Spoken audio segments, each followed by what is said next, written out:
मित्रांनो, आज मामा आले होते आपल्याकडे चिंटू पंप घेण्यासाठी. जीटी शक्तीचा चिंटू पंप त्यांनी खरेदी केलेला आहे डाळिंबाची फवारणी करण्यासाठी.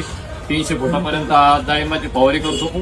त्या संदर्भात आपण मामाकडनं थोडीफार माहिती घेऊ आणि मामा पुन्हा आले काय त्यांना एकदा शब्द त्यांच्याकडनं. राहणार घारेगाव, तालुका पैठण, जिल्हा संभाजीनगर. आम्ही थोडे सरांचे पंप घेण्याकरता आलो होतो, छोटा पंप. आणि डाळिंबाला फवारा करण्याकरता पंप घेतलेला आहे. परंतु आम्ही इथे टेस्ट केलेला आहे. तर तो 20 फुटापर्यंत तरी तो चांगला फवारा मारला. तर 20 फुट असेलच ना आपलं लिंबाचं झाड. त्या ठिकाणी लिंब झाड होतं, त्या 20 फुटापर्यंत तो फवारा गेलेला आहे. आणि तो 300 फूट तरी त्या त्यावर चालेल अशी शाश्वती, म्हणून आम्ही आता पंप घेऊन चाललेलो.